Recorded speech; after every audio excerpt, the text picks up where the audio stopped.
welcome back to the MMA Split podcast. If the sound is as fucked up as it was last episode... It can't be, we've done too many test records. We've done so many test records, I don't even know how it's possible. That video got 124 views. I will be amazed if anybody listened past a minute. My concern is that no one's getting past the intro, but we are looking at freshening that up. Actually, remind me when we're done with this to play some of the intro songs I've done. That's a good idea. But yeah, we are back doing this regular scheduled day. Today is Tuesday. We're a day behind regular scheduled day, but we're getting closer. Getting towards the start of the week. It's not my fault. I had no voice yesterday. I couldn't talk. I don't know what day of the week it is. That's a genuine thing at the moment. It's actually Thursday. It fucking could be. The NFL with the No. UFC was on a Tuesday. If we'd gone past Wednesday, there'd be a new episode of Willow. Oh, it'd be absolutely fanboying over. There is not. Willow comes out tomorrow, so I know that it is not Wednesday yet. Well, unfortunately, my time calendar TV show, The White Lotus, just finished last Sunday night. I need to watch season 2. I need to rewatch season 1. Season 2 is so good, man. It's better than season 1. Me and my girlfriend are in different countries at the moment. She's watching through season 2, and we're sharing an HBO account, so I need to wait for her to finish season 2 so I can start watching it. Well, season 2 is now fully released. Oh no, it's more that I'm gonna fuck up her viewing order if she thinks she's about to start episode 6 and she comes in halfway through episode 2. It's not really fucking up her viewing order because she'll realise, like, I've already seen this episode. You think so? It'd be way worse if... No, I'm gonna get that one in the neck. I know it. That seems unfair. It'd be worse if you were further ahead. Seems unfair. She adopted a fucking dog, mate. Talk to me about fair. Does that make the cut? We will find out. Guys, we got a lot to talk about. So we're going to crack in. But if you are enjoying the content, minus our last couple of videos, which have not been technically great, please give a like. Please also... Go back and like the other ones anyway. Or just comment. Comment, like, we negative. We can tell you guys are doing better. It's getting earlier in the week. You're trying your hardest, clearly. You know, just stuff like that. Egg us on. Why not? Or even negative comments. And do subscribe if you're not already subscribed. So with that out of the way, UFC 282. My overall thoughts. We've discussed this before this year. Bad things happen when you try and upset the MMA gods. They did not like this title fight, Josh. They did not like it. Well, they did not approve of it. The MMA gods... their wrath. The MMA gods don't like anything rational. The MMA gods, it's kind of like fucking around with gods in Elden Ring. Like, they're just these weird petty cunts that do malicious shit that you will never understand. And it seemingly never ends. But you're right, they did not like this fight. It wasn't as awful as I've seen some people talk about it online. It wasn't the funnest fight, and considering we were supposed to have Glover Yuri 2, which, I mean, no one bummed that fight harder than I did. I'm saying 6 rematches and a movie. I'm all about that life. I put it right up there with Figgy Moreno, 10, which is the number we should get to. You want them to fight 10 times. Yeah. Be very specific. Yeah. I think they will. I mean, one of them's young enough. They're both. And I'm pretty sure you can get past USADA in Brazil. Figgy's just got to get creative with the juice. He's not that old, man. He's still under 30, isn't he? 10, though. 10. It would have to be their next... We're looking at 4. It would have to be their next 6 fights. Yeah. Alright. Irrespective, this fight was an okay fight. Ended up in a draw. I didn't score it that way, but I don't necessarily think the judges got it wrong. Go on. This would have been a really serviceable 3-round co-main event, which is exactly what it was designed to do. And Catty. If this was a 3-round co-main event, I think most people would have had no issue with Jan winning this fight. Well, yeah, if you only score the first 3 rounds, obviously. That's... Of course. Yeah, that's not how... That's what Jan trained for. Yeah, as but far as he that's should be concerned, neither of them competed in the done. first 3 rounds. Like, well, I fought those 3 rounds like this was a 3-round fight, and now I'm gonna fight these next 2 rounds as if this entire fight was a 5-round fight. They fight every round as if it's a 5-round fight because it's a 5-round fight. It took Ankalaev 3 rounds to realize that he should maybe try to wrestle. I don't know. I think in a 3-round fight with the amount of shit he ate in the first round, that second round would just be spamming takedowns. But because the other thing is, like in a 5-round fight, you're trying to conserve your energy. He is predominantly he can grapple, but he is a striker predominantly. He's an all-round threat. He is good on the mat. Taps too fast to triangles in the dying seconds of fights. We know that, well established. But other than that, he is a very competent grappler. And I would have thought that he is way more comfortable striking for 5 rounds than he is grappling for 5 rounds. And that after eating shit in the first round in a 5-round fight, second round, you're probably going to look to try and establish some dominance in the stand-up and preserve your tank. Because if you start going to a grapple-heavy plan in round 2, when really that's not what you train for, you're kind of throwing the baby out with the water. It's just a bad game plan. It's like, well, I didn't like the stand-up in the first round, so I'm going to go hell for leather and hope I finish him. You know, it's... I understand your point. My flip argument would be that Jan Blachowicz, after round 3, kind of looked like a 39-year-old guy that should train to fight for 3 rounds. He didn't look like he had loads, particularly round 5. If two guys train for 3 rounds and one has discernibly better stamina, I would have thought that difference is going to be more pronounced when both guys are training for a 5-round fight. Not necessarily. Well, I think the guy that's able to train his cardio harder is going to be able to do a better job of training his cardio than the guy that was, really only. It's different. My point is, if you're training for a 3-round fight and you got 3 rounds in you, like, it kind of speaks to your age, to your robustness, to how flexible, elastic you are at that point. But if you're able to train 3 rounds and effectively go for 5, and it's not that he was ready for 5 rounds, it's just that he was slightly more prepared than Jan, and that became a very discernible, pronounced thing over rounds 4 and 5. I'd agree with that. But I would have thought that if they're training for a 5-round fight, then what you're going to see is Jan ready for a 5-round fight and Ankalaev ready for a fucking 8-round fight. I'll tell you where I think it's different. Jan is younger. He's still at that point in his career where he hasn't reached the top of the mountain before. He's still training, probably all the fucking time. Sorry, Magomed Ankalaev. He's training all the fucking time. He's in the gym, I'd imagine, outside of training camps more than Jan is at this point in his career, which is sensible because when you're 39 years old, you can't break your body down like that. As Glover's shown, as a bunch of people have shown, as DC's shown, as a lot of great champions later, who are champions at swan songs in their career have shown, you can do it, but you just can't be an idiot anymore about it. You have to time things. You have to know how to peak. You have to plan the training camp.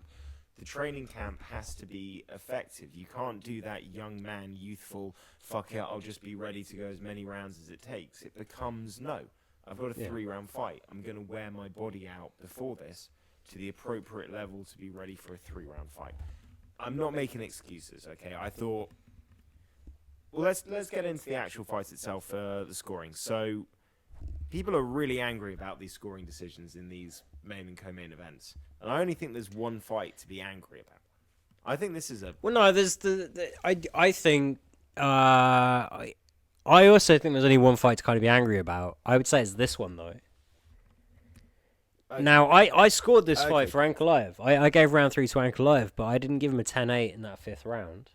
And I don't think that 5th round was a 10-8. And if you go by the judges' scorecards, it's basically that 10-8 that secured him the win on one card and secured him the draw on the other. If you take that 10-8 away, he loses this fight unanimously. And I don't think it was a 10-8. So for me, if you look at the way the judges scored the first 3 rounds, this one's a little fucked up. Okay, so 2 of the judges gave him a 10-8 scorecard, correct? Yep. one of them had him already winning the fight. Yes. The other one had him losing 3 rounds, winning 2, but winning the 5th round 10-8, right? Correct. To Yeah. create a draw. Saudi Marto. But the other guy gave it 3-2 Jan, if I'm not mistaken. Yeah. Okay. I can understand all 3 of those scorecards. I think all 3 are reasonable. I think you can give Jan the first 3 rounds. I think you can give Jan 2 of the first 3 rounds. And I think you both can and can't give the last round a 10-8. Now, do I think there was enough damage landed for me to consider it to be a 10-8? No. And you know we've talked about this. I think there should be more 10-8s than there were 10 years ago. But I don't, there was a point earlier in the year where we were talking about 10-8s being handed out left and right. And I've had reservations about that.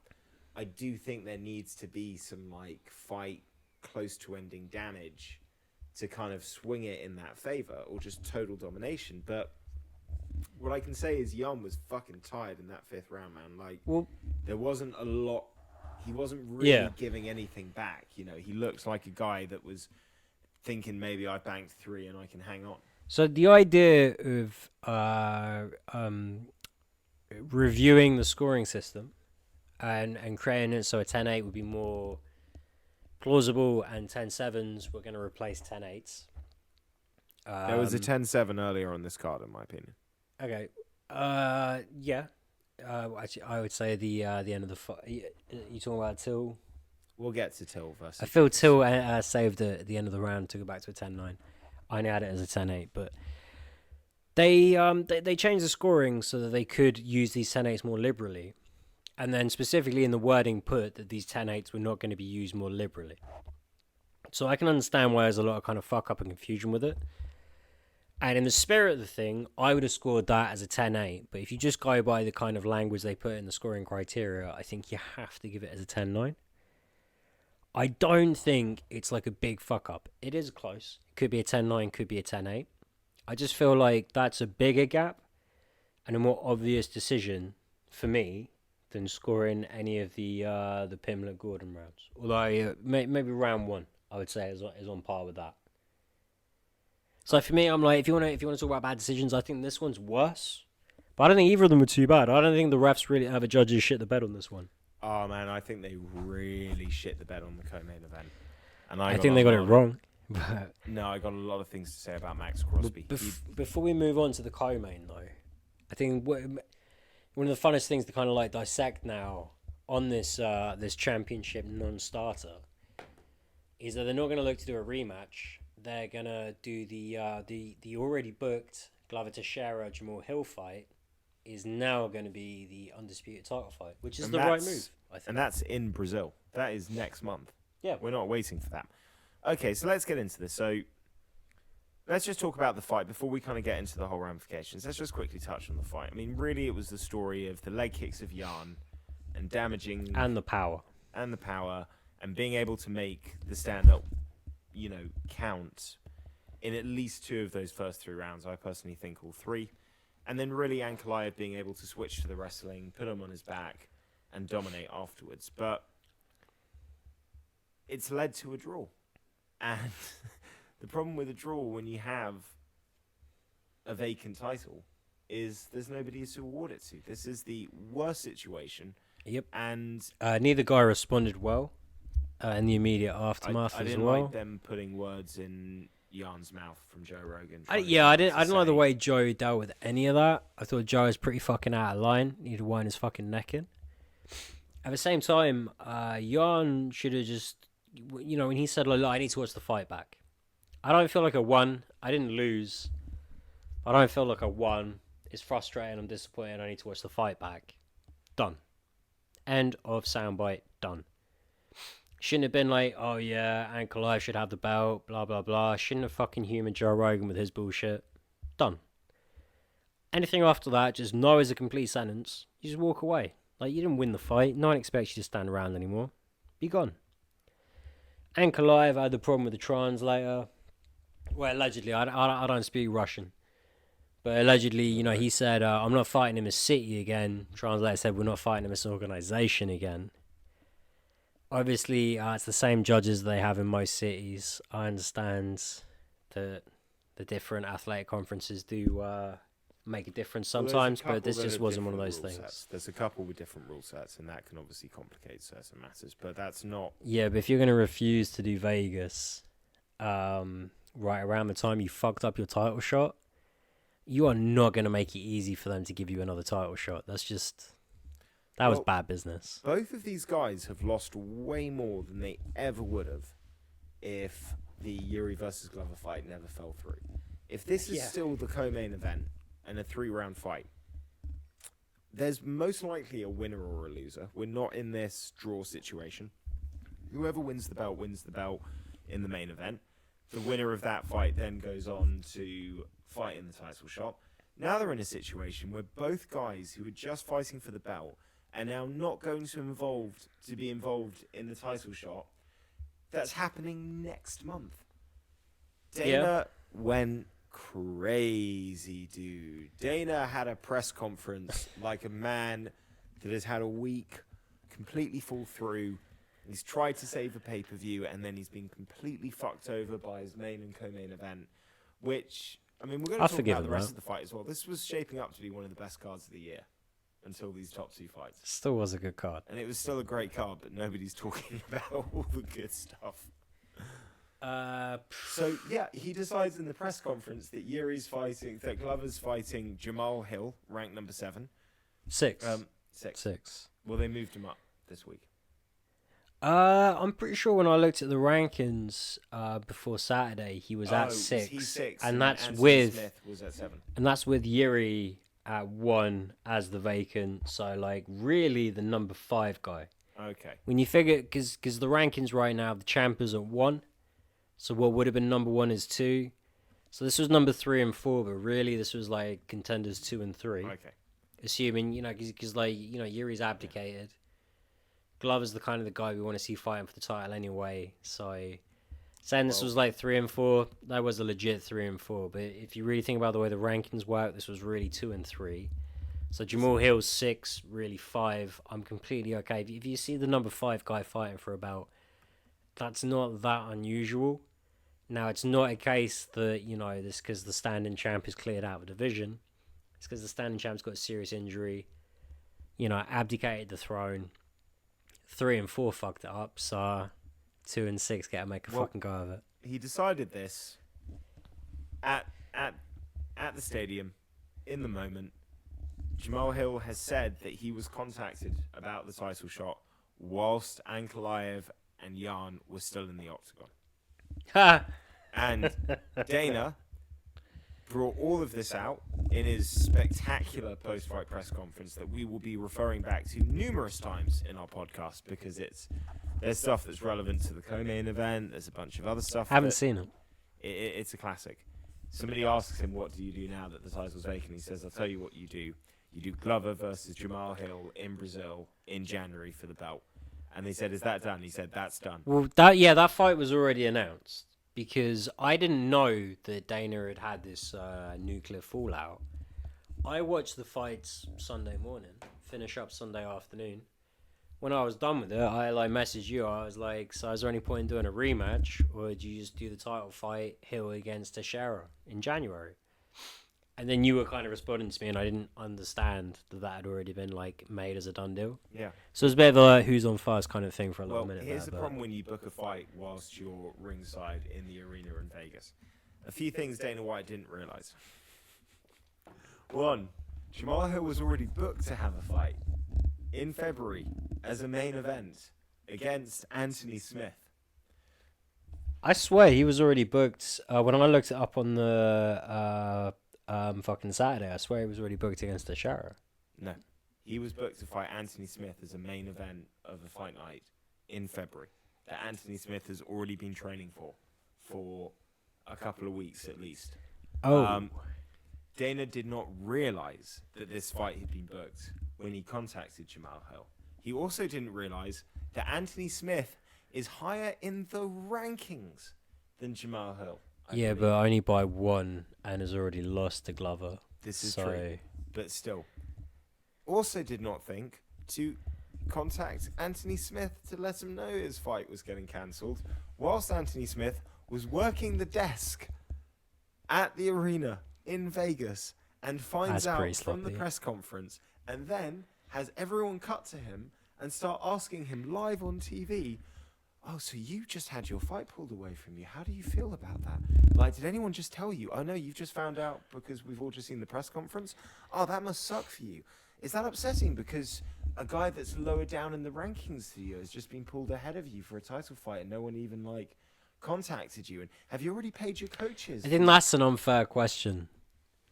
Like, how do you feel about a guy lower ranked than you? It's like, how do you feel about like a guy that hasn't already lost to the guy that's definitely going to be fighting for the belt next?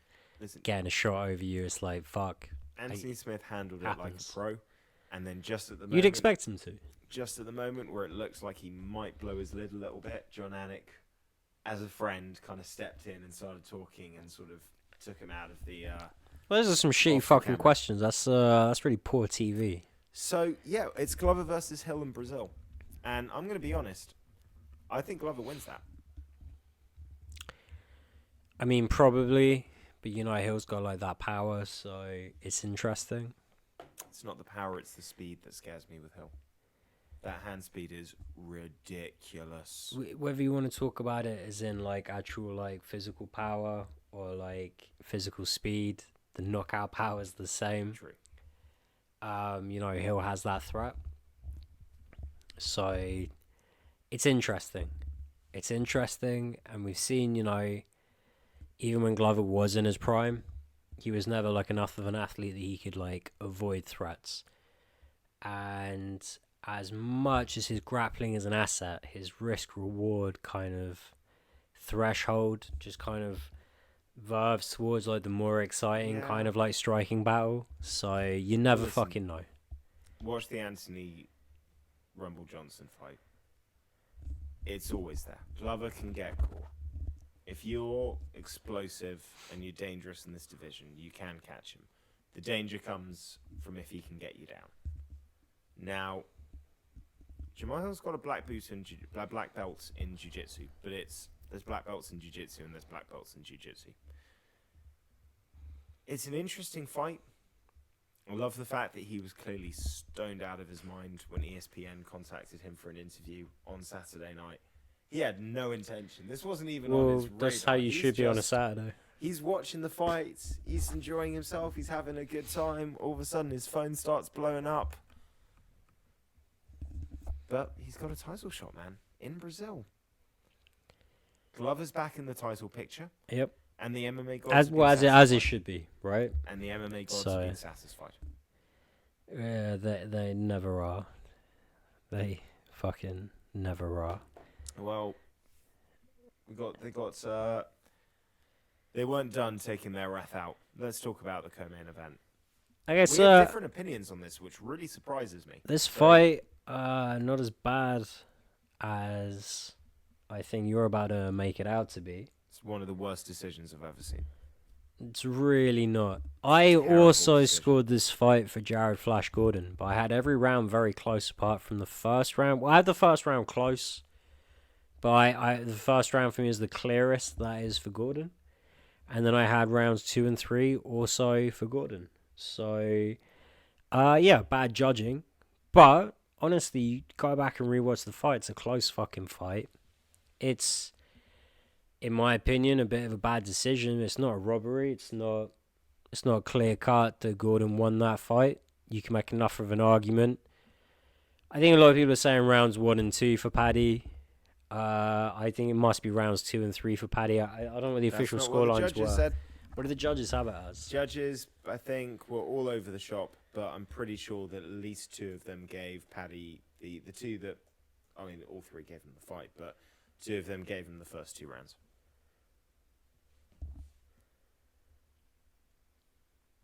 As Josh looks Yeah, the scores up, 2 of them gave I him think in the two first rounds. round, Paddy was busy, but He wasn't landing anything clean. Everything was landing on Gordon's guard, and Paddy burned a lot of energy in that first round. Fights can be close, but still have very clear, obvious winners. Yeah, 2 gave him the first round. 1 judge gave him the second round.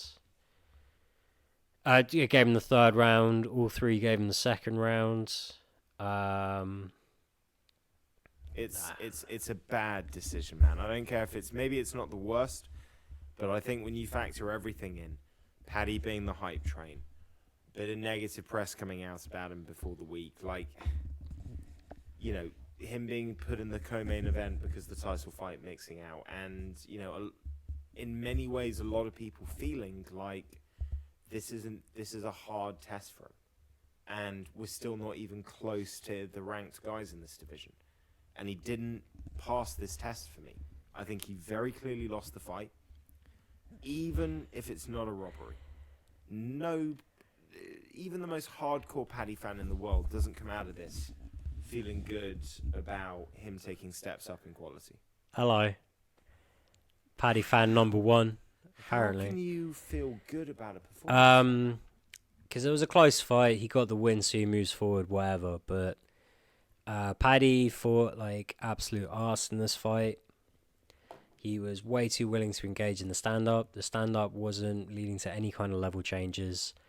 He is phenomenal once he gets like that top control. Huh? He didn't do any better when it came to grappling. No, but he spent so much energy, or wasted so much energy, trying to make that first round look close. And I guess intelligently, because that's what got won in the fight. But sorry, I'm gonna call bullshit on that. I'm really sorry, but I don't agree with the judge's decision in the first round either. But pull up the stats. You can't say he made a mistake. How many strikes did Paddy throw first round? Anyway, just while I bring that up, I'm just going to carry on making my point. He put on a lot of energy in that first round, but if you see Paddy grappling fresh with top control and using his stand-up to set up takedowns, this guy could be a top 5, top 10 fighter. I think, honestly, just outside the top 5, sorry, but like between, you know, sort of top 15 and top 5, I think he could live in that space for a while. Throughout his peak, that's kind of where I see his ceiling. In this fight,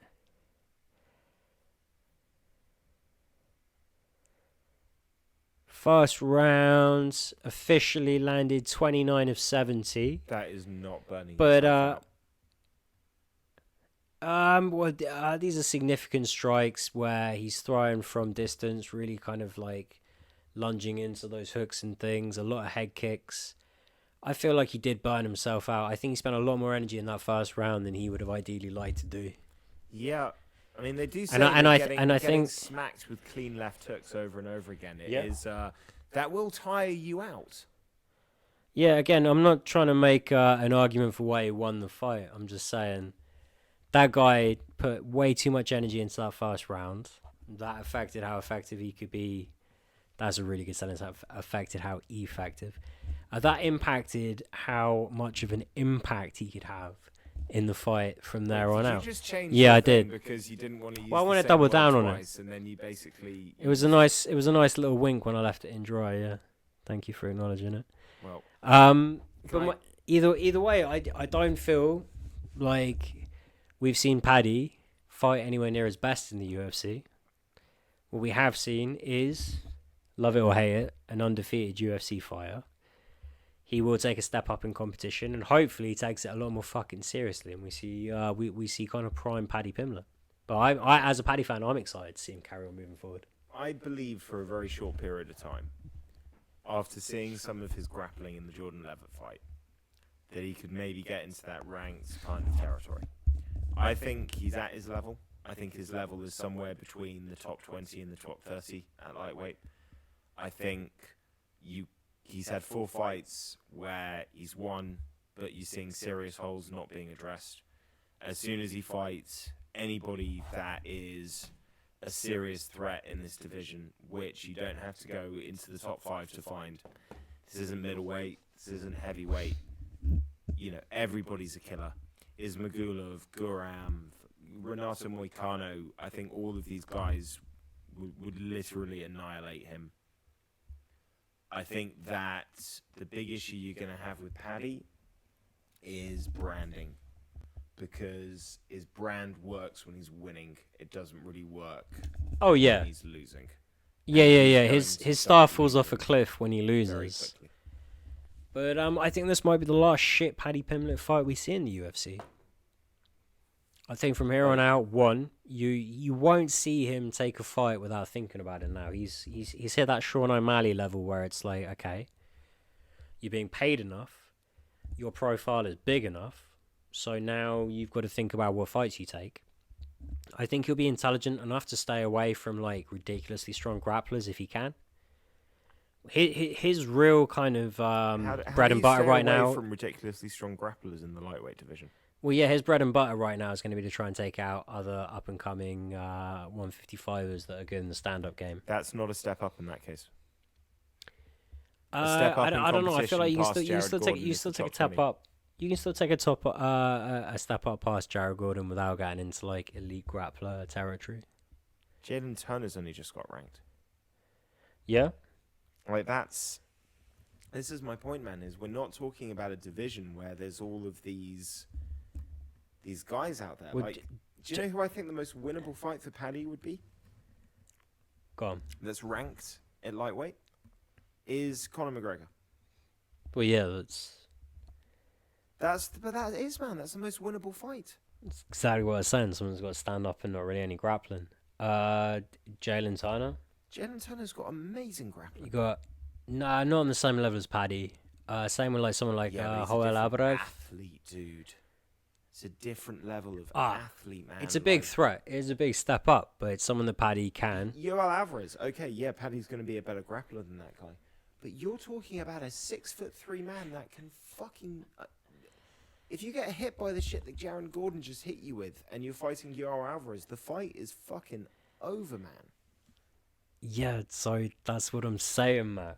I'm saying, what if you don't see Paddy fight hands down, chin up again, and you see him taking down guys and grappling with them? Okay. And if you see the Paddy, that if you've been watching Paddy from the beginning, is the Paddy we've all seen. So if you see Paddy fight the way that Paddy can fight when he's at his absolute best, yeah, I think he sits just outside the top 5. I think there's two narratives that need to stop after this Saturday, and both of them are around Scousers. There's this idea that, like, we can forgive Paddy having really obvious holes that we know are going to be exposed and just blindly go, it's all right, because he'll do it on the night. As soon as it's going to matter, he's not going to be hit by a left hook like that if he's fighting Barbosa. That'd be fucking insanity. You've got to be able to see the shit as it's coming forward. It's like Darren, and the other one I was going to say, was Darren Till, but we can't keep saying to Darren Till, he only loses to the best. Darren Till, though, came up in completely different circumstances. Darren Till came up in the UFC as an under-the-radar guy up until a point. Paddy the Pimblett was a huge star before he got into the UFC. He's had more of the limelight on him than any other unranked fighter since Conor McGregor, probably, if we're being honest. And frankly, he's been doing it during a time when he's been moving from featherweight to lightweight, and not just being an undersized lightweight, but being a big lightweight and having all this power. And unfortunately, he's taken this big step up to the UFC around the same time he's developed like real knockout power. And it means that he's kind of fallen in love with this side of the game that he's really not very high level at. Around the same time that as his star's been emerging, people are getting really hyped up about the idea of this like dual threat, and the fact that even though he's a grappler, he goes out there and just tries to strike. He is still a young man. Some of this shit's going to be fucking up his game inevitably. You have a valid point. You can't just be making excuses for these people all the time. But I genuinely believe that if we continue to see Paddy Pimblett get fucking knocked around by guys as small as Jared Gordon, then it's not just his coaching team that have failed. It's just that Paddy Pimblett just fundamentally was not intelligent enough to be a professional athlete. Well, here's a factor for you. How likely is it that you're actually improving outside of your training camps if you're putting 60 pounds on every single time your fight finishes? He didn't do that this time, did he? He did. He did it again? He did it again. Yeah, very unlikely. Irrespective. If his ceiling is where he thought it was when he came into the UFC, not assuming that he was going to improve a fantastic amount, he's still going to sit just outside that top 5, I believe. Well, last thing I'll say on Paddy. Afterwards in the fight, he acted like he'd absolutely schooled him. His excuse was that he took the third round Yeah. off, which didn't work Considering out. that 'Cause two that's what- judges scored that one. Yeah, and Same just same before- shit after the Juicy J fight, bro. But it's like it's what he's got to say. only he begged Dana White for a fight of the night bonus. They caught that on camera, and he got upset when Dana said no. Again, it's been proven. You ask for it, you're more likely to get it or get something. Stupid, yes. Delusional that you actually thought you'd just been in a fight of the night. Okay, if we assume that everything a fighter says when someone puts a microphone in front of their face is what they actually say and believe, yes, delusional is the correct word. Excellent. I think 99% of the time, though, people are saying what they need to say in their idea of like kind of pushing the narrative the way they want it. I think most people kind of understand they need to control the sound bites, and first or the biggest way you can influence that is even if you don't fucking believe it, you fucking walk the walk and you talk the talk. Last question: do you put him on the London card? Yeah, just because financially that makes sense. Nice. You want to take a quick break? Moicano? I actually think Moicano would be a good fight for him. Moicano is a much more dangerous grappler than him, but if Moicano's on his back, Paddy Pimblett wins that fight. So as long as Paddy Pimblett doesn't try to stand up with him. Because if Paddy Pimblett tries to stand up with him, he's going to get fucking knocked about and he's going to get taken down himself. But if he just puts Moicano on his back, yeah, Pimblett wins that fight. That's a bold statement. I really hope they make that fight just so I can see how wrong. Man, I've watched a lot of Paddy Pimblett fights. I know how good this guy is. Paddy Pimblett fights at a lower level of MMA. Yes, but you've watched just Paddy Pimblett fights where Paddy fights like absolute fucking garbage. He fights like garbage because he's not at the level. No. Alright. If we watched like 5 fights of Damian Maia doing stand up, and I tried to tell you he was a good grappler, and you were like, "Oh, you're talking out your ass," I'd be like, "Oh, you're so wrong," but I have no way of proving it. But like that's kind of the situation I feel I'm in. Like, I have no way of proving it because you only have like the fights you've seen to kind of go off of. That's not a fair comparison. That is not a fair comparison. I've seen so many Demian Maia fights where he's desperately trying to get the fight to the ground.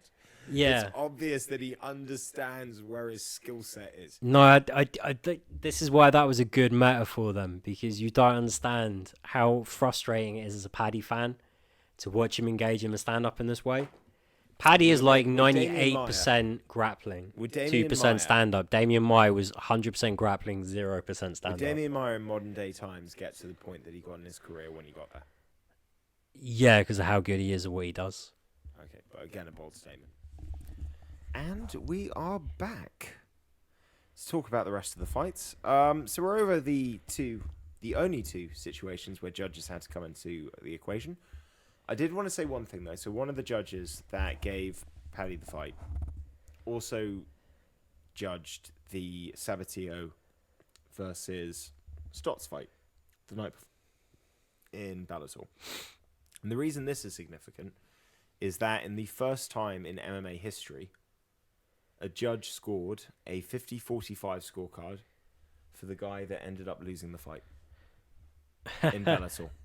And this is where a lot of the judging criticism is kind of coming from with Paddy, is you have this judge who 24 hours earlier gives one of the worst scorecards ever submitted to the losing fighter, jumps on a plane, flies to Vegas the very next day, gives another poor scorecard, which he wasn't alone in, but one of the other judges is Big John McCarthy's son, Ron McCarthy. And Big John McCarthy went in on his own kid, on his own podcast, saying that that's fundamentally wrong and that he got that fight wrong. And he said it. He said, "I'll say it to my kid." And I told him I was going to talk about it on the podcast. That's kind of what he does as a pundit. Sort of is what it has to be. But like the worst cards of all time though were who's the British kickboxer? Came up through the Ultimate Fighter. Ross Pearson when he fought Diego Sanchez, and I think Fedor against Maldonado. That's a pretty bad one. You know, there are like truly awful ones. It's not as bad as Shogun. It's not as bad as Shogun versus Machida one. Okay. I'm glad that it's going to drag scoring into the spotlight, and that hopefully there will be some movement towards overhauling the judging system. We think there should be like an overseeing body. Agreed. Sanctioning, reviewing, training, that There specific should be position. accountability. I think it's weird if it would come off the back of this card, but like I would say progress, whatever the weather. Well, we had 2 judging decisions, and we're now past those judging decisions. So let's talk about some fucking finishers. I did not think Ponzinibbio was going to pull it out in that 3rd round. It looked like Alex Morono had that fight exactly where he needed it to be. He was fighting at the right pace. I think he even dropped Ponzi. Yeah, he did. And man, Ponzinibbio, he's got that ability, man. Well, he shows. Yeah, this is exactly what we talked about, though. In the picture, we were like, the thing with Ponzinibbio is like, if he's down in the 3rd round, like he's always got that like ability to just catch him. We didn't pick Ponzinibbio, but we fucking talked about it. This fight played out exactly how we said it was going to play out.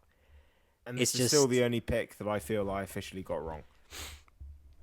Well, we played the percentages. This was a very low percentage outcome that we had. You know, Ponzinibbio knocking out Morono in the 3rd, I'd say I had like a 1 in 10 chance, but those other 9 in 10 ended with Morono winning by decision. It was just... Morono got tired in that 3rd round as well. Oh, you come in late, nice. Yeah, I know he trains all the time, and he looked really good. Let's be honest, even at 170, if the fight had gone the exact same way, more or less, and Morono was up and feeling fresh in that 3rd round, Ponzinibbio still has the ability to get that read on you to just land that one clean shot. And he has the, that finisher's ability. When there's blood in the water, he will close in, he will finish that fight. Usually sets it up nicely off an eye poke. This time just did it clean, whatever. Hey, he's got the heart, man. And he's been through a lot worse situations than being down in a fight in his last few years. Oh, yeah. That's safe to say. So, he's been through hell and back again.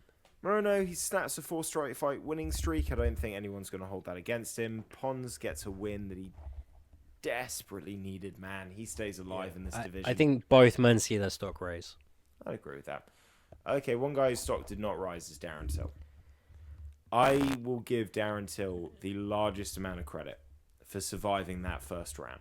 Because that was fucking bad, dude. That was about as bad as a round can go. That was like Chris Weidman against Lou Rockhold round 1. It was crazy as well because I never... Let's look at actually the strike differential must have been like 80 it was in like that. 60-1, dude. It was fucking insane. And the thing is that I never thought that he was in a position where the fight should have been ended.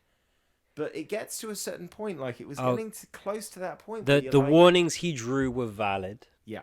Yeah, it never got to the point where you were like, he's going to finish it. But the warnings he drew were absolutely valid. So officially... 85, yeah. And it was 60-0 at one point.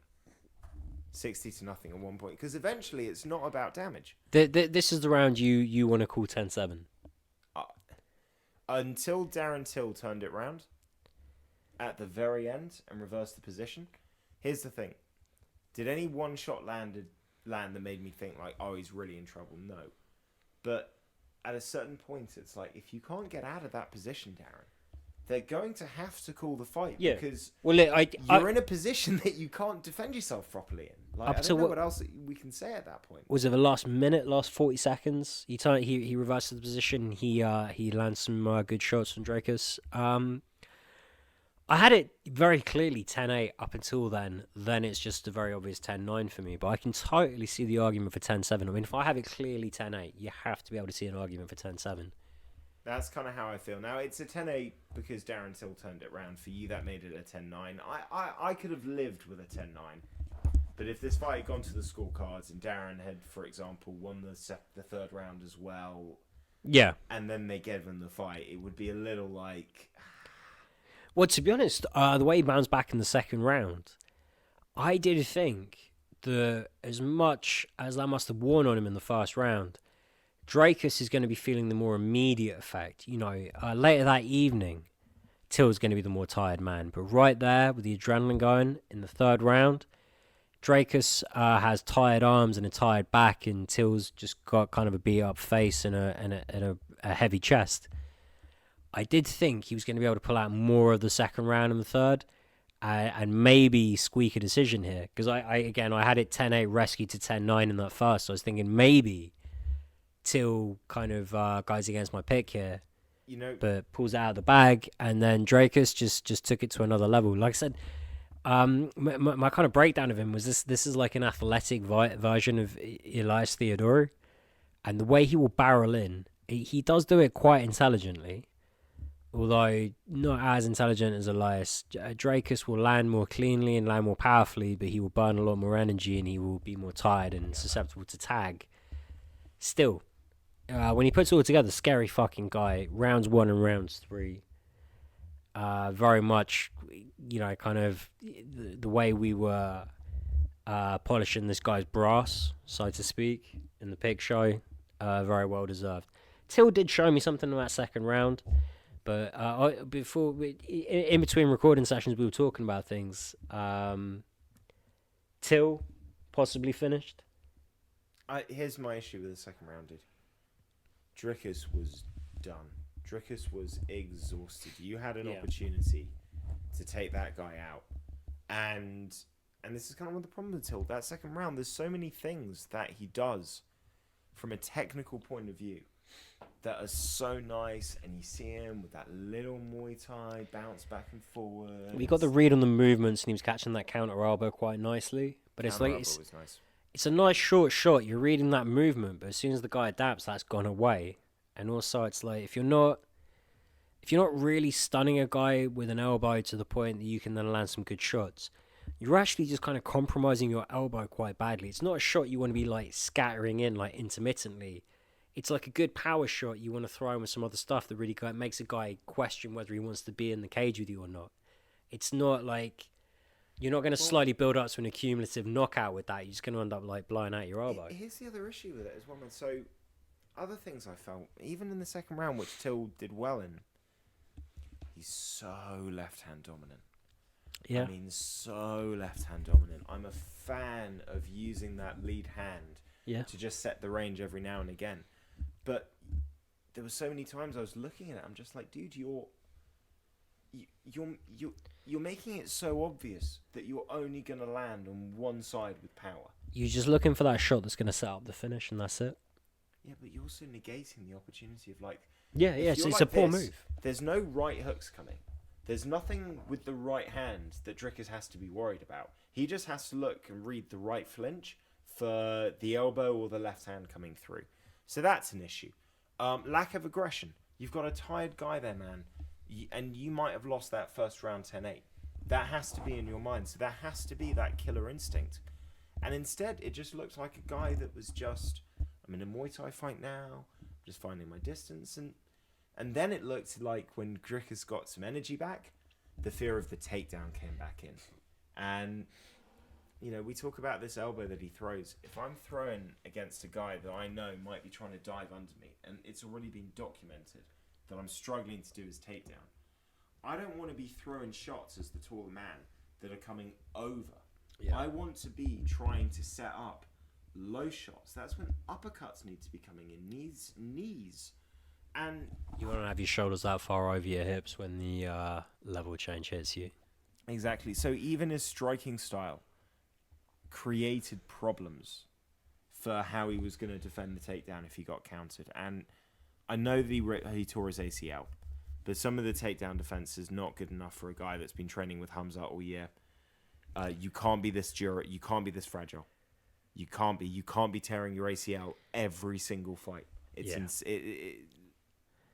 insane. Like, I don't know what's wrong with your knees, man. I don't know if you need to have both your ACLs just completely redone.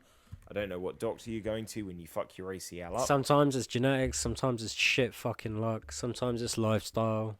Sometimes it's diet. Is it technique? Is he doing something wrong when he grounds his leg to throw kicks? Is he? If there is something wrong in technique, then it also ties into overtraining as well. Because if you're overtraining, poor technique, you're going to lead to injury. Yeah, because if you're doing something like unnecessarily repetitively, you create that issues. Murphy's law: if it can go wrong, it will go wrong. You increase your odds. And if you are overtraining, you are training tired. At which point, you are always training poorer form. If you're always pushing the envelope, every training session has to be about like taking out everything going to like failure. Wrong way to do it for like technical disciplines, because you will just continue to train with poor form. Yeah. So it could be lots of different things. Don't want to speculate on it. I come more from a place of concern. I like that the guy changed his camp.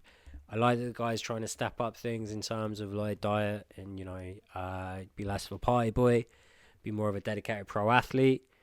Yeah, maybe the damage is done. I don't know. I have concerns. Here's the other factor as well, because this is one of the things that we touched on in the pick show. It was kind of one of the reasons why we picked Drickus.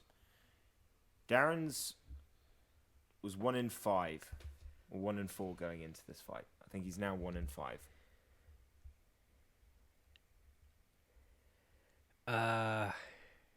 It's 1-6. What's it It's like? it The was only 1-5. middleweight win he's got is Cannon. Yeah, it's 1-5 going in. I think he's 1-6 now. But it was like a good fight against Whittaker, a good fight against Gastelum. 2 bad performances, and then obviously 2 bad performances at welterweight beforehand. You don't count the welterweight one's gone into this weight class, I think. He's 5-6, and confidence is a huge factor, man. Like, we felt that Drickus was a really bad fight for Darren beforehand. Yeah. And particularly when you're low on confidence. Name a good fight for Darren. Well, that's the problem. There isn't a good fight for Darren. Yeah. I mean, I'm even wondering. He kind of fights like a guy that, even when that left hand lands, when that elbow lands, it's like you talked about, you need to be really wobbling the guy. And it doesn't feel like, he feels like a guy that fought at welterweight for most of his career and hit people with shots that he got used to being damaging shots. And now it's not the same. Like, it's not to say he doesn't hit hard at middleweight, but he was taking risks before where he was able to land these shots on the front foot as part of an offensive combination rather than as a defensive counter shot. So now he's landing that short elbow defensively as a counter shot, whereas before he was just putting it in as part of his attack. And when he was just when he had guys shelling up in front of him and he was looking for different ways to get around or split their guard, and he was throwing in nice short elbows along with like knees to the body, hooks, straight shots, just splitting the guard in a variety of different ways. So is the power going? I don't think so. I think it's more just that his power worked well when he was smothering people and fighting more like Sean Strickland. But, throwing in those short elbows as well, which Sean doesn't really do so much. Now it's just a case of you never really see him looking comfortable or fluid enough that he gets to backing people up and bullying people in the same way. Can't really create that finishing position he likes, which is backing someone up against the fence and just taking uninterrupted shots. I don't think he can bully people at middleweight in the same way, man. It's like... I don't know. Like, I think if he can move and his knees aren't a fucking liability, I think some of these fights could go a little different. Well, I think he can... I think he can win fights, but... But can he be that healthy again? Well, also, it's like the RDA situation, man. It's like RDA was a different fighter at lightweight than he was at welterweight. And obviously, you and I, feel that he's not big enough in reality to crack the elite of welterweight. But as a healthier, busier fighter in the weight class up. Yeah. Whereas Till, busier. We see the opposite because it's the fucking knee injuries constantly. Yeah, and also and the collarbone and just fucking... And he's not he's still fighting like a guy. Like, even in the Brunson fight, he's landing these left hands. And it's like, you can kind of see it. Like, there's an expectation that, like, well, fuck, that didn't really get him... Well, I think these guys look at it, they go, this guy is technical, and this guy has power. This guy doesn't have my power, but this guy has power. It's like Ngannou, when, he fights people, he's like, yeah, I know I can knock them out. They can knock me out, but I can definitely knock them out. But they can still technically knock me out. So, he doesn't go in there like, it doesn't matter if he gets touched or not. everyone has like an air of that, and I think these guys that like Till's going up against, they know they've got the power like advantage, but they also know they have to mind their P's and Q's. You can't just take the piss. If he gets you clean, like he's gonna fucking rock you, and it's not like necessarily the first or the second shot, but it's the third, the fourth, and the fifth. And where do you go after that? Because he will stay on you. And if that ref's telling you to defend yourself, and all of a sudden there's 8, 9, 10, 11 unanswered shots, and they're good, powerful shots. You just let a fight go. Like, well, he's had 4 fights now in the UFC at middleweight. He's 1-4. His 2 best performances were against former welterweights, and his 2 worst performances are against guys where they'd have to cut an arm off to make welterweight. I think size is having a huge factor for him, and it's a shame. But to be fair, the 2 welterweights are former title challenger and former title holder. But that's my point. I don't think it's necessarily like, I'm kind of agreeing with you in the sense that I don't think it's necessarily a technique issue. I think it's very much, what do you do with somebody who's stronger than you and a better wrestler? And he doesn't have an answer for this right now. And if he doesn't find an answer for this quickly, he's not going to have a long career in the UFC. And I know no lie though, like we were talking about Till way too long considering he lost this fight.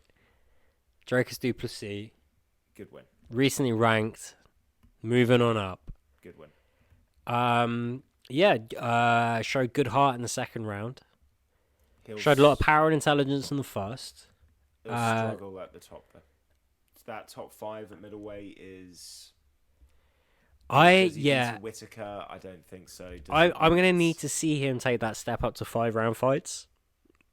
If he can increase the stamina and implement that kind of busy game plan, that kind of athletic Elias Theodora across 5-round fights. You love this Theodora comparison that you've come up with.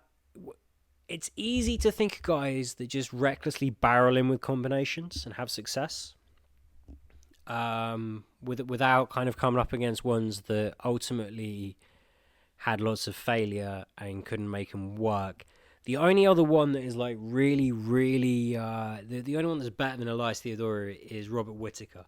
Robert Whittaker barrels in with combinations that are fucking beautiful, perfect, seamless. But then there's that first Adesanya fight where he does it like a fucking complete amateur.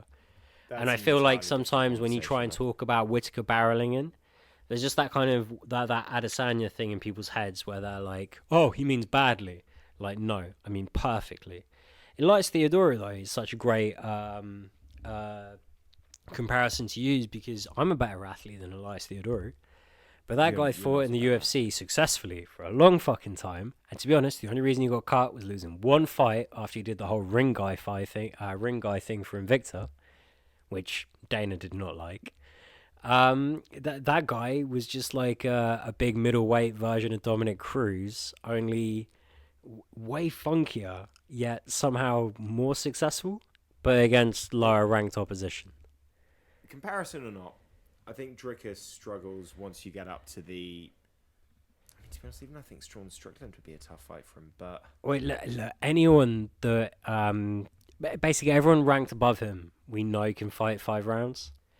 So until we see him take a big fucking step up in fight preparation and gas tank, like if he can't do that shit across 5 rounds, he's not beating anyone else ranked above him. Agreed. Period.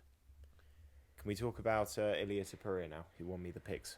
Oof. This is a beautiful performance. We did well on the pick show, me and Josh. I think we were... You got 1 wrong, I got 2 wrong. You were 9-2-1, which is pretty fucking good. And one of the ones that we got wrong, we were getting right for a while. Although one of the ones we got right, we probably should have got wrong. So it works like that. But Topuria versus Mitchell, man, this kind of went the way I thought it was going to go. Just a raw, top-level athlete in this division who's got cracking power, good boxing fundamentals, terrific wrestling. And he just manhandled Bryce. Yeah, I didn't think... Really I didn't think Bryce was going to struggle to take him down like he did. And I didn't think Topuria was going to be able to, he come the finish, effectively ragdoll him on the ground. But he beat the shit out of him first. He really fucking tagged Mitchell badly in And that first round. listen, Bryce Mitchell. He was in it. You can land on. He was in the Topuria. fight. You can land on Topuria. The problem with Mitchell is that he's had a way of fighting that's been so supremely effective. Take him down, fuck him up. Entire career, and even though he's fought on paper far more dangerous strikers than Ilia Topuria, he hasn't fought a striker that he hasn't been able to get down, and as a result, he's never really been hit that much in his fights, apart from his tough fights, and those were a while ago now. Like, he's had a good period of. And Topuria hits fucking hard. Topuria hits hard, man. Bryce did not have the stand up. Bryce has that stand up, even with the kicks, where it works if all you're trying to do is just stay busy and create problems to set the takedown up. But you're not going to Jai Herbert Topuria. You're not going to be able to actually hurt him with these kicks standing up. You haven't got that skill level yet. And really, it's just athleticism. Like, Bryce Mitchell's got all the skills in the world, but unless his striking improves, or unless he becomes athletic to the point where he can effectively scramble with somebody like an Ilia, he's never going to have Ilia Topuria's body type.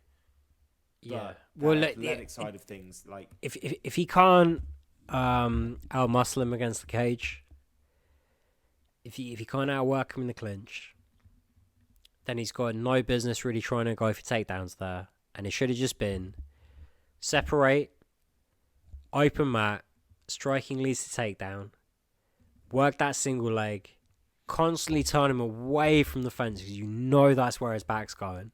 It's the only way you're really going to successfully get him off balance. Power hand a lot, man. Yeah, also just with the stand of his footwork was awful. But he avoided the right hand really well. It was the left that kept fucking him over. Yeah, but the left was the fucking problem, man. Yeah, I know. It was like you avoided the second worst thing to think about at the expense of walking into the first thing you should have been avoiding. But I think there was a possibility there to fight a smarter game plan. Look for those open mat takedowns and just kind of adjust the game plan a little bit. I think they were a little too stubborn in this whole you can back him up and then you can take him down. Just poor game plan, poor execution on said poor game plan, and Ilia Topuria fought a really great fight. And I don't know why Bryce Mitchell tapped to that arm triangle. Dude, he was rocks, man. We were talking about the neck crank on Darren Till. Sometimes it's just, I'm giving you an opportunity. Yeah, you have permission to tap. Like, you want to tap, you can tap now. No one's going to say anything apart from Josh a little bit. And I'll be honest, I thought Topuria was going to go on a whole Paddy fucking rampage afterwards. His post-fight was pretty calm, pretty respectful. You different weight classes, so it's just like... on paper, it seems reasonable that Paddy should be able to make featherweight. Topuria should just stay at 45. He shouldn't go up. That would be the wrong thing to do for him. I love that he's asking for UFC Madrid, though. I fucking hope that happens. Here's the difference as well. You just beat, the number 9 ranked featherweight in the world? It's like, you can't be wasting time taking joke fights in a different weight class. You're ranked now. You're actually... Yeah. Paddy might be a bigger star, but you're so much closer to the 45-pound title than he is to the 55-pound title. Yeah, I mean, light years. Why go fight outside of your weight class for a grudge fight? Well, I'll tell you the fight that people are calling out for, and I think it's a good fight to make, is he wants Brian Ortega. Does Ortega need to reach down that low right now? I would rather see it's the wrong time to do it as well, with Volkanovski stepping up to 55. You got to think that everyone in that sort of top 3-4 is going to look to wait as long as possible before booking their next fight. They want their next fight to effectively be an eliminator. And any fight, really, even in the first half of 23 is probably going to be the wrong fight to take. Depends how it pans out, but I don't know. Let's simplify this. Ilia Topuria, for any fighter in this division, Big problem. the wrong fight to take. Big problem, yeah. Big fucking problem, man. But I think they do a fight night in Spain. I think he takes a lower named opponent to be the main event. I'd be down for that. I We should get tickets if they do that. yeah, obviously that's why I'm hoping for that. That's the only reason I think he should entertain taking another bullshit fight. But What are the odds that they could not do UFC Madrid and do UFC Barcelona? it's not really the way Barcelona plays. I think they're pretty slim. I think UFC Madrid's very viable though. Agreed. Well, watch this space. That's the main card done. We will run through the prelims a little bit more quickly. There's some nice things to talk about with the prelims, though. Raul Rosas Jr. lived up to the hype. Nice grappling. Really nice grappling. Surgical. Kid's got promise, man. Kid's got a lot of promise. Big, strong. Be interesting to see when he fills out, kind of what weight class he lands in, because obviously, just being a big old fucking bully at 35 right now. But Well, so you got to see what happens when things don't go his way as well. oh yeah, Jay Perrin's no joke though, and he just ran through him. This is true. This was a good fucking performance. This was a big fight. Yeah, this was also. I mean, we're going to talk about 3 fights in a row that were pretty fucking one-sided. Jairzinho Rosenstrike. I knew this was going to happen, man, and I see Chris Daukaus on the weigh-ins, and he looks like. I think it's a mistake that heavyweights make, where he wasn't the biggest heavyweight, and then he gets knocked out twice in a row, and clearly somebody said to him, man, just put the pounds on, doesn't matter how you do it, just get some extra weight. He looked fucking out of shape, man. If you see his body type compared in this fight to when he fought Derek Lewis, when he was on his win streak and it was all going well, it just looks like a guy with the wheels have come off. And Jairzinho, I mean, it was a jab that rocked him, man, and never recovered, never got given a chance to They recover. called it a jab. It looked more like a short hook to me, but it looked like a powerful shot nonetheless. You know, when they're this fucking big. That's true. I Doesn't mean, take much. yeah, I mean, previously it was weird. It did almost look like they were airbrushing abs onto fat, but you know, he was looking a bit more cut before. Kind of looked like a guy looking for his stolen car in a bad neighborhood. Just didn't want to be there. What's going on with the Daukuses, man? 2 bros. Good fighters, and they'll be in the UFC for a while. They'll bounce back. Just is what it is. Well, somebody who's not going to be in the UFC, most likely today when America wakes up, as we're recording this on Tuesday, is Doucher Lungiambula. He unfortunately had to come up. I like Doucher, man, but Shabazian looks Adequate. dramatically improved. Adequate. Shabazian looked adequate.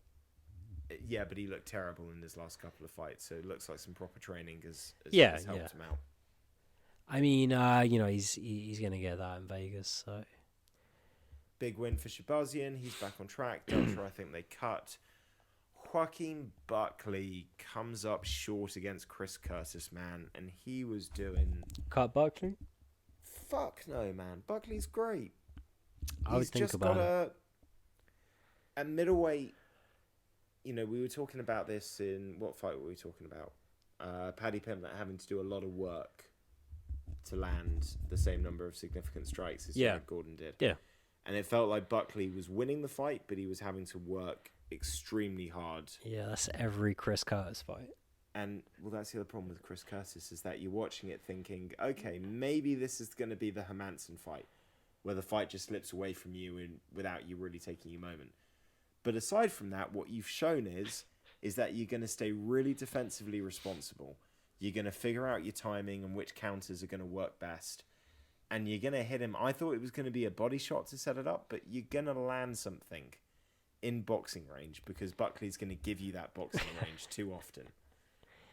Buckley, I think... what does he want his career to be, man? Because I think he could be something more at welterweight. I don't think he wins any titles at welterweight. But I think that he's not cutting a lot of weight. I mean, he weighs 183 most of these fucking middleweight fights, which means he's not cutting weight to make middleweight. I think he could go down to welterweight. I don't think he would get grappled in the same way. and I think his power would work out a little bit better. I think his frame would work out a little bit better. Oh, he's not fighting at 183. He's just overcutting. But yeah, he's probably not. He's obviously not cutting as much. But I don't know. I think this guy has an athletic skill set. I think this guy is at his best when he's explosive, and I think you're going to lose a lot of fights with what. He almost comes in a little too intense, a little too precious about things, a little too anxious to kind of try and like land big shots. I just feel like this guy is too far away from a complete skill set. He can be at his best and his most entertaining at 185. I understand what you're saying. I like the discussion. You want, man. But listen, at 185, Buckley will beat and have some great knockouts. yeah, I feel that Buckley at 170 we're kind of polishing turds a little bit. Yeah. But let's just say 185. He will beat the people that maybe you expect him to beat. He will also, every now and again, beat an Albert Duraev, where people think it's going to go one way, and he surprises you because he's got heart. He's got the ability to come in with a sensible game plan in certain situations. Look at the Al Hassan fight, where he leaned into his wrestling a lot. A lot of people didn't expect that to happen.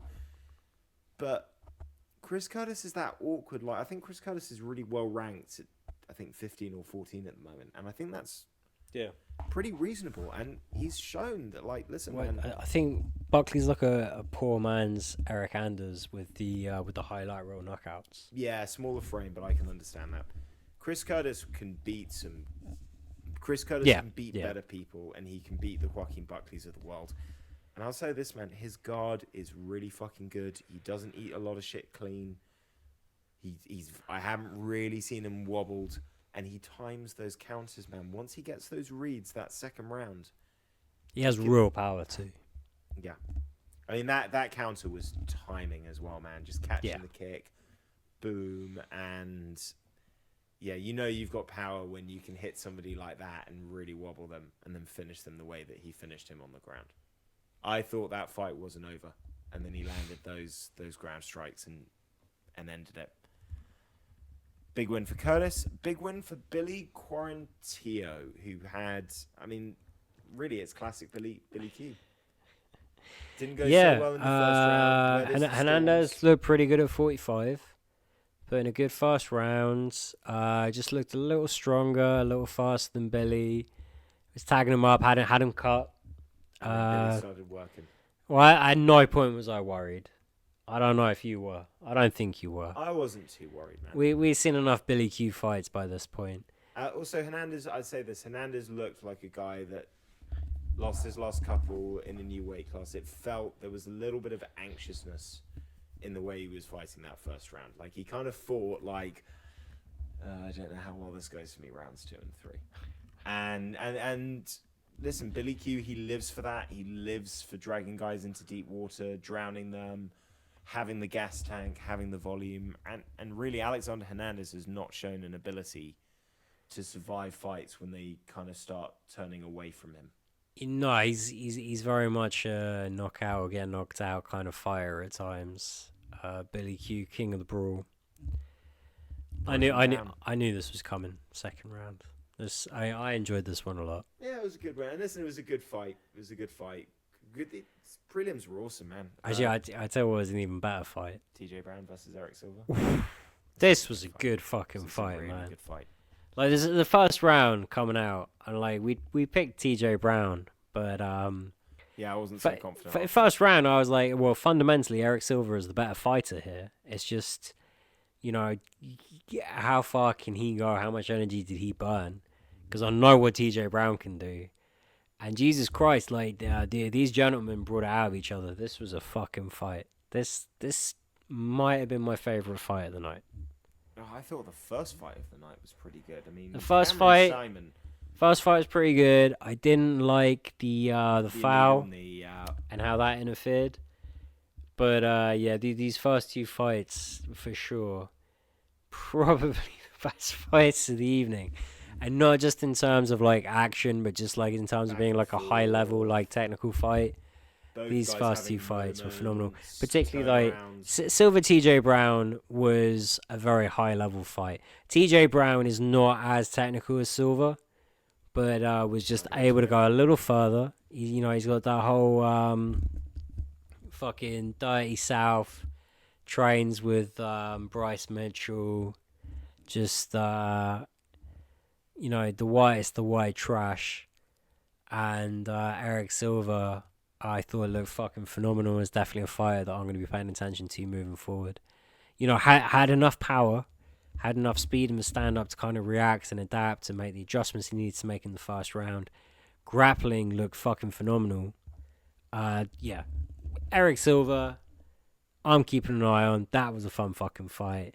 Cameron Simon, Stephen Kozlow, also fun fucking fight. But Simon did land an illegal knee, and was it the first round or the second?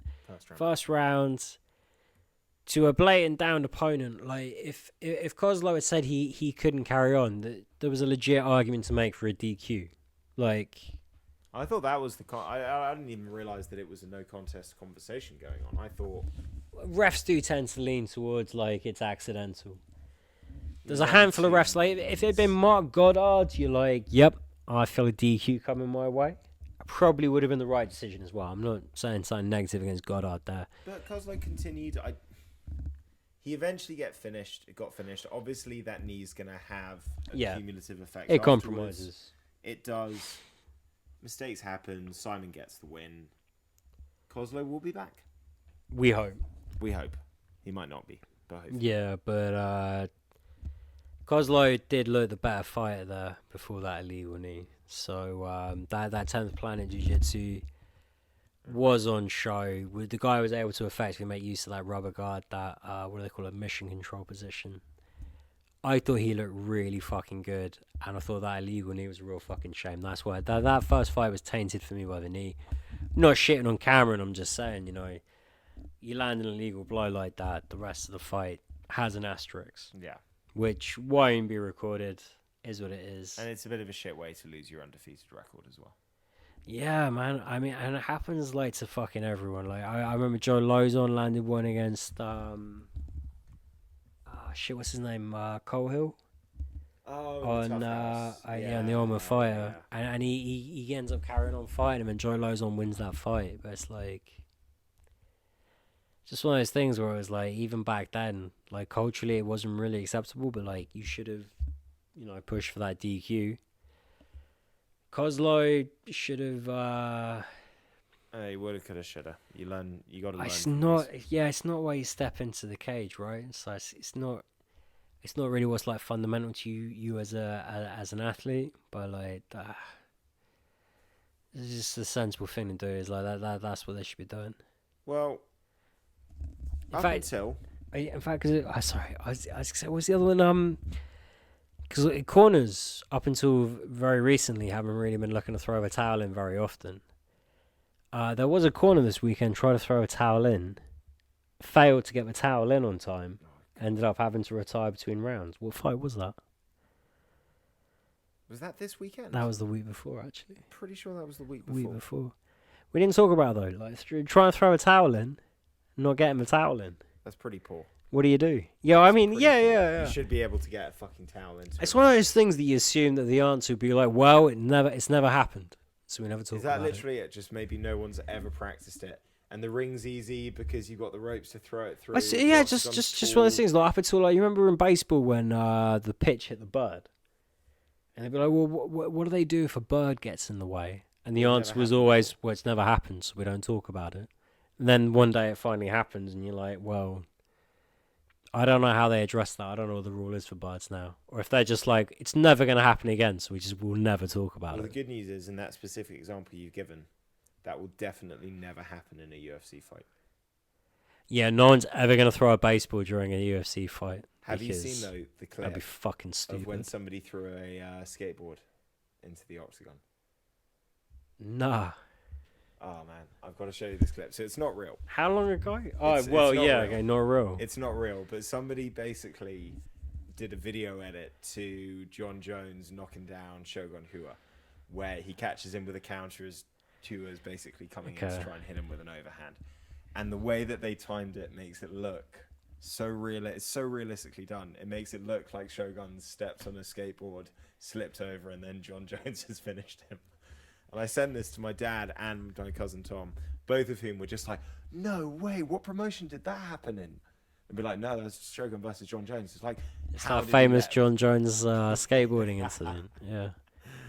Well, you know what? I've seen the video where someone This beer is empty. I keep drinking this. It's like it's a fucking crop. We'll do a drinks run before we do the pick show.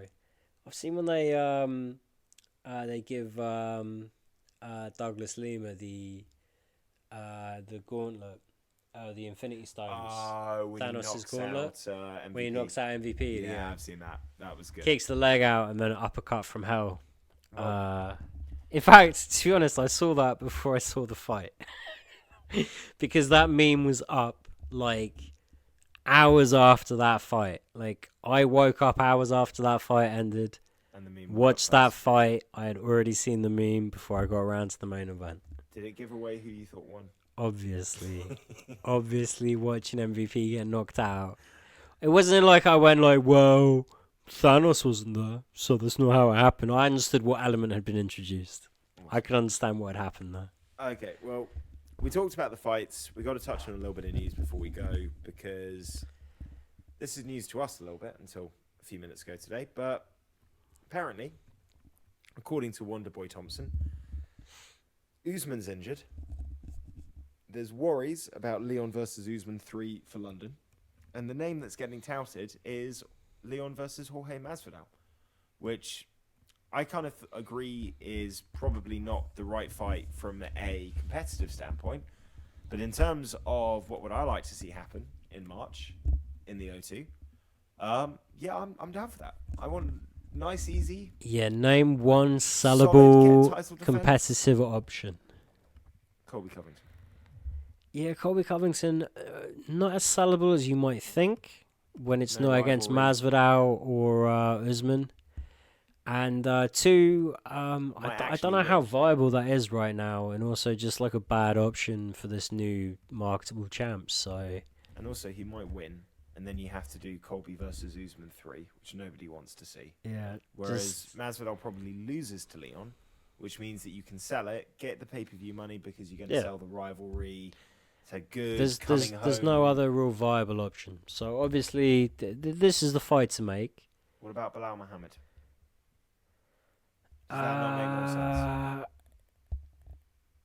Viable, technically sellable, but even if they wait to do that, if Bilal just fights tune-up fights until that fight, or just sits until that fight, right? And Leon theoretically takes out Masvidal, takes out Usman again, and then Bilal's waiting there, and they're like, well, unfinished business, let's sell this fucking fight, right? Even then, that fight doesn't really sell. So, I love to see that fight. I think that fight makes a lot of sense. Makes more sense than the Masvidal fight. I understand why that fight will not happen for a while.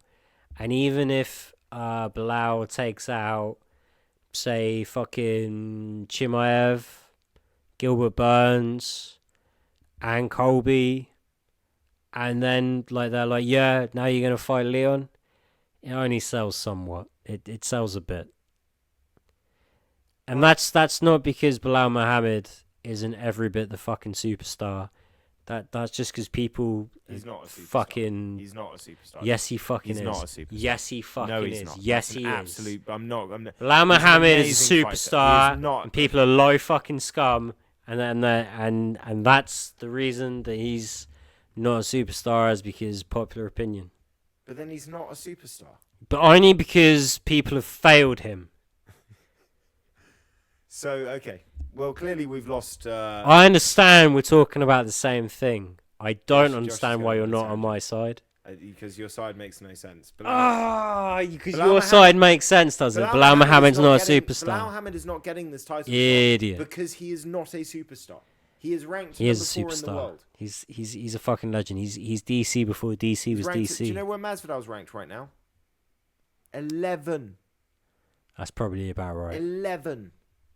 That means that 11 people should be really upset if he gets a title Wait. shot over them. Yeah. 11 still ranked above Again, Kutateladze. So Cannot stress this enough. I would love it because I'm English and I get to watch Leon have an easy title defense. not an easy title fight, but a very winnable A title winnable fight. title fight.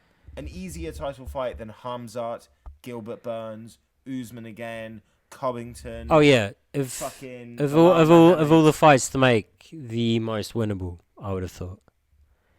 Mostly quite some stretch. because Leon can just take him down and wrestle him for 5 rounds as well.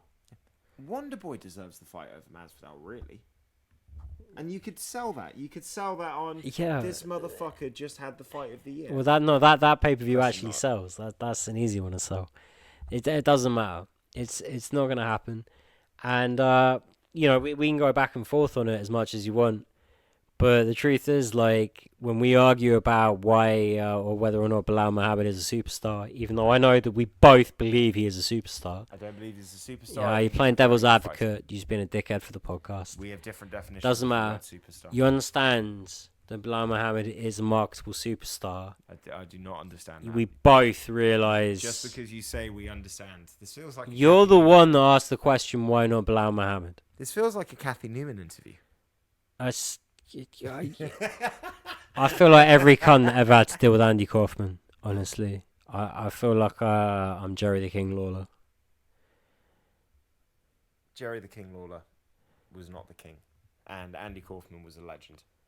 Yeah, but the Jerry Lawler, Andy Kaufman bit that they did together, that was a together collaborative thing. It's one of the best things that ever happened. In the whole world. And if you don't know about it, just Google or just go on YouTube and type in Andy Kaufman intergender wrestling champion and just watch all that shit. Yeah. It's definitely some of my favourite Andy Kaufman. But do you know what Andy Kaufman was that Bilal Muhammad isn't? If you say a fucking superstar, I swear to God. Andy Kaufman wasn't really as much of a superstar at his peak, really, because he's very much sabotaged his own career and he never really wanted to be a superstar, so because he's pretty good at making that happen, he never really was a superstar. He was more of a global superstar than Bilal Muhammad. I think posthumously revered. I don't want Bilal to have to get to that level. Posthumously? Yeah, I think Posthumously? yeah. You say it posthumously? I said posthumously, yes. Do you usually say posthumously, or did you just say Um, situation I think I said at that time because I separated the words out. in your head? Yeah, and in the way I said them. But also, yeah, I understand I missaid it. Do you also understand that Bilal isn't a star? No. And I think that would be a weird way to try and make that point. Well, we're moving in circles, and we've got a pick show to do. So I think we'll call it a day here, guys. Thanks a lot for watching. Like and subscribe. We'll be back very shortly. Later today. Even. Bye, Laurie. Bye, Dave. Bye, Dave. Bye, Trifo.